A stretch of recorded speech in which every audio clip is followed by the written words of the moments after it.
Ég ætla að sýna hér í lokin viðtal sem var sýnt við Evu Joly í norska sjónvarpinu á föstudag. Hún kom þar í stutt viðtal í mjög skemmtilegum spjallþætti af frábærri konu sem heitir Grosvold. Við skulum bara kíkja á þetta svona lokin.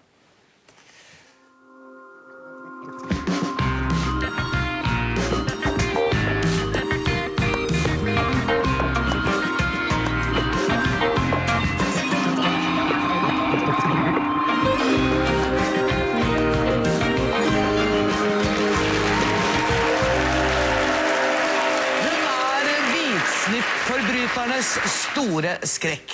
Nå skal korrupsjonsjeger Eva Joly finne ut hvor pengene på Island har tatt veien. Hjertelig velkommen, Eva Joly. Takk for det. Islands justisminister har engasjert deg som spesialrådgiver i den vanskelige situasjonen det er nå. Og det går vel an å si at utgangspunktet for at du fikk tilbudet var et talkshow? Absolutt. Det var absolutt det. Jeg var invitert på Islands mest populære talkshow. Egil et eller annet. Og det varte en halv time. Og på slutten av dette programmet så spurte han meg, kunne du tenke deg å hjelpe oss? Og da sa jeg at jeg hadde det veldig travelt, men at om min erfaring kunne komme dem til nytte på en måte, så ville jeg være lykkelig for å bidra med noe. Så det var startpunktet. Og så møtte du ministre? Flere ministre? Jeg møtte de fleste medlemmene av regjeringen. Og det var et interessant fenomen, fordi i løpet av natten så var det en Facebook-community som ble startet, hvor det ble flere tusen medlemmer, og som ba om at regjeringen skulle rekruttere meg. For det Island trenger nå, det er jo et håp, ikke sant? Ja, det er det som er viktig.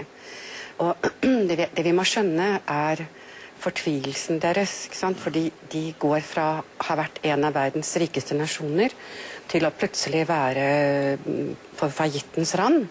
Hver islender skylder i dag $400 000. De våknet opp med en total gjeld på $100 milliarder fordelt på 300 000 personer. Slik at gjelden de har er for 3 generasjoner fremover. Og da er det veldig legitimt at de ønsker å vite hva som har skjedd. Hvem var det som sviktet? Fungerte kontrollorganene? Og har disse mogulene virkelig tatt seg av bankens interesser, eller har de også servert sine egne interesser? Og det er det etterforskningen må gå ut på. Og du er jo som vanlig, vi har jo opplevd din klare tale i Norge, og du er jo ikke akkurat vanskelig å forstå heller når du er i et islandsk talkshow. Vi skal se litt grann fra det du sa der. This is really a book example of a bubble, of bad banking, of irresponsibility, of what the lack of international regulations has done, and the Icelandic people are going to pay the invoice exactly like the Angolian pay the invoice for the craziness of their leader. And the price is too high. Du sier her, du sammenligner islandsk befolkningssituasjon med den angolske befolkningen. Angrer du på at du nevnte Angola her, for det ble litt bråk av det? Nei, altså jeg sier jo ikke at Island ligner på Angola, for det gjør det jo absolutt ikke. Det er jo ikke det jeg sier. Men jeg sier at konsekvensene er de samme. Altså det er ikke de samme menneskene som tar overildede engasjementer og som betaler regningen. I Angola så er det befolkningen som betaler for lånene som lederne påtok for Angola til veldig høy rente.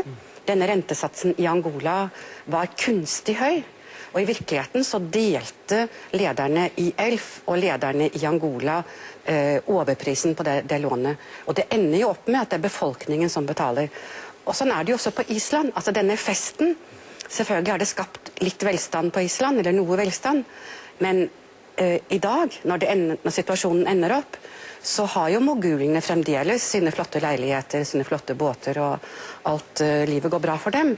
Mens den vanlige mann sitter igjen med lån som de har igjen, med en krone som har mistet halvparten av verdien, og med et stort spørsmål, hvordan var dette mulig?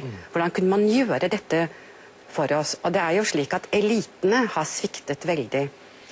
Tror du det er begått økonomisk kriminalitet på Island, eller er det ren dumskap som har ført dem ut i dette Så uføret? her må det etterforskes Men den først. har vel startet, etterforskningen? Etterforskningen startet de for vel en måned siden.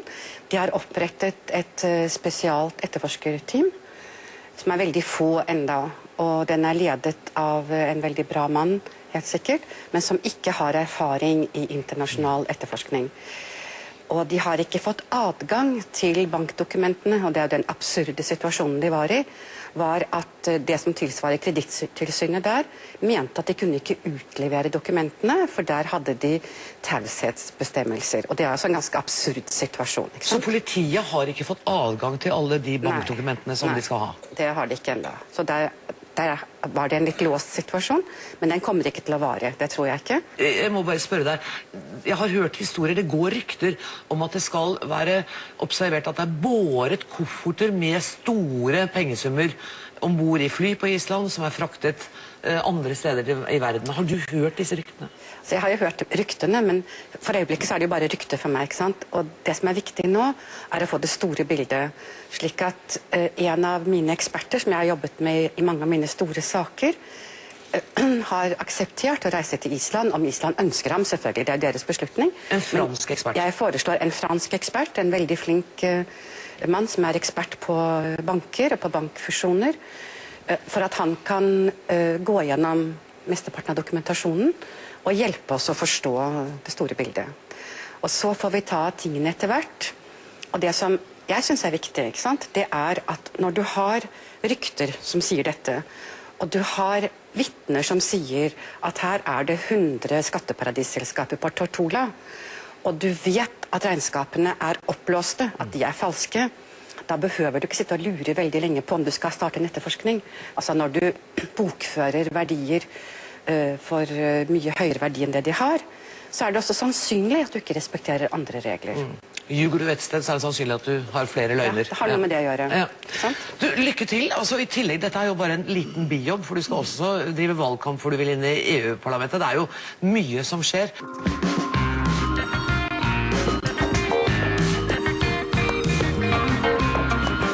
Já, þetta er búið í dag.